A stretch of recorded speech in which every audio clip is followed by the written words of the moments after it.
Hello, I'm FirePug. If you guys are new, welcome to my channel, and if you wouldn't mind, please subscribe. Help me hit 1,000 subscribers. We're getting closer and closer every day, and I appreciate each subscription. Alright, so in this video, we're going to be talking about the whole Cloud9 situation, why they dropped Knoqd, and just try to cover everything that's going on around this, because it doesn't just affect Cloud9, it also affects Team Liquid and some other people as well.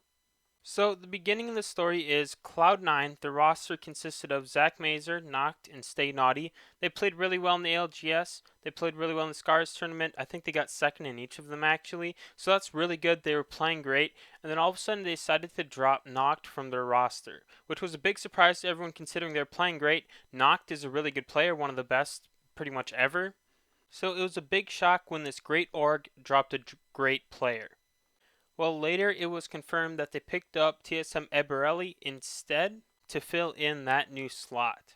While he is probably like one of the best Apex Legends players of all time and probably better than anyone else on the C9 lineup anyways, it's still kind of dirty to decide to drop Knoqd like this to pick up Eberelli. However, again, you got to think about it as from a big business standpoint. Cloud9, big organization, and that's just the way things work in the real world. You know, it's the way it works in any professional sports team, in the NFL, NBA, or even in businesses and stuff like that too. It's just the way official business stuff works.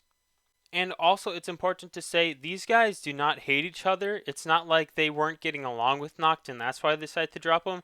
Everyone I'm going to talk about today still gets along fine. Nobody's fighting. There's no beef anywhere. It's just all teams trading lineups. That's all it really is to it, just teams switching people. Alright, so Zach Mazer, he's sort of like the leader of the Cloud9 team. He's not the coach or the boss or anything. He's just the in-game leader for them. This is what he had to say on stream about the whole thing. I need you guys to understand this is a decision made by all of us, not just me. A lot of people seem to think since I'm like the IGL or leader of the team that I control all of the decisions. And that's just like not how it works, especially when you're on an organization. And I had pretty much a lose-lose situation put in front of me, however you'd like to see it. I guess you could say win-win, but I definitely view it as lose-lose because no matter what, I look like an idiot, or we look like an idiot, or we look stupid. Like, it's just a lose-lose scenario. It's like we drop or move on from Knoqd, we drop Knoqd, we cut Knoqd, however you want to word it, and pick up Alb, or we say no to Albralele and keep playing with Knoqd. Now, if word got out that we said no to Alb, like, we would definitely get flamed for that. And it's equal flack. Yeah, it's equal flack either way. It's a lose-lose scenario for us. That's why me and Naughty have been completely okay with putting up with the hate. Like, while it sucks, like, it's a lose-lose scenario. Like, either way, we were going to get flack. We understand that.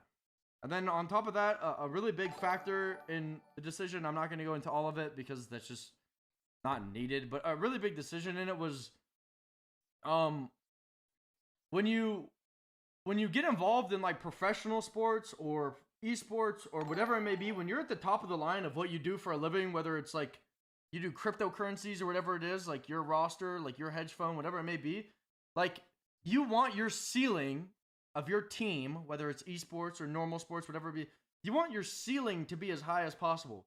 Because at the end of the day, you can always keep working and work harder to get to your peak, you know, your cap, your limit. And we felt like our ceiling of our team increases 15 months, let's go. With Albralele on the team over Knoqd. Now, obviously, this is a really hard decision to make. It's not fair. It's another thing that's really important. Another thing that's really important is that, let's say, like, if this change happens, if it happens now, it gives Knoqd 3 months. It gives them a lot of time, and there's a lot of free agents right now. It gives them a lot of time to find another roster to compete under. Whereas if this change happened 3 months from now when ALGS has started, he would have no team. His chances of finding a team is slim to none. So obviously you can tell it was a hard decision for them. And of course, no hate was put into it. They do like Knoqd.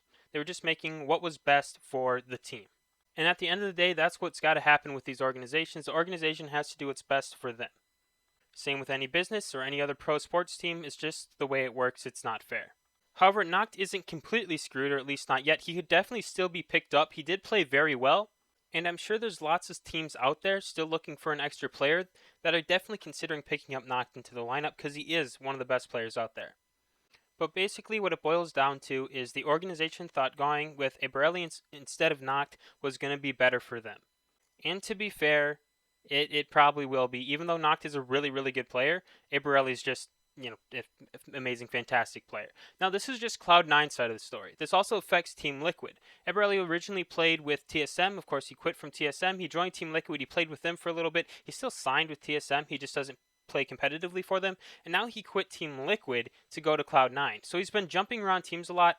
And he does get quite a bit of hate from this, but I mean, I can't really blame him too much. He dropped out from TSM because he wasn't really enjoying playing Apex competitive. He took a long break. He got back in it right away with Team Liquid. Again, he got sick of it, didn't want to do it anymore, which is fair because all the tournaments over COVID, there wasn't really much. It just got boring and there wasn't a whole lot going on. He dropped out of it again, but now with the LAN coming up and more tournaments on the horizon, after a quick little reset, he's ready to rejoin and get back into competitive. And when Cloud9 got a good offer, they just took it. So what does this mean for Team Liquid? Well, they are looking for a player now. Originally, the Team Liquid lineup was Borelli, Flanker, and Nocturnal, and now they are going to have to find another really good teammate like Borelli. Of course, those two, they're probably not very fond of this situation because they just lost a really good player, and I don't really know what was going on in the background between them. I don't know what the communication was like, but Nocturnal did post something on Twitter. I'm going to read through a couple highlights here. As for Mac, both Flanker and I knew he wanted to quit competitive play and look to do other things and not deal with the stress a month or so before champs. We dealt with a lot of stress making sure to have the last tournament to be our best and hopefully keep him, but it didn't go that way. After the tournament, we agreed to talk another day to remove such a loss. Well, talks didn't happen, then to find out he's done with comp through Twitter and he's joining the team that was trying to steal him even before/during champs final a week later just kind of disgusts me. I've always wanted the best for Mac, or Borelli, and wanted to see him grow into the best player I know he is. So now I just see him being the PR scapegoat to help recover Cloud9's image after snaking Knoqd is just so gross. At the end of this paragraph here, he says, I'm just getting this off my chest because people deserve to know my side. Like I said before, this isn't to damage Mac in any capacity. I just want what's best for him. As for my team situation, I'll be continuing to compete. We have plans to trial a bunch of players and see how things go, but ultimately I'm going to take some time off thinking about the pro life and enjoy the break from the major tournaments. So it's interesting to see Borelli's former team side of the story as well.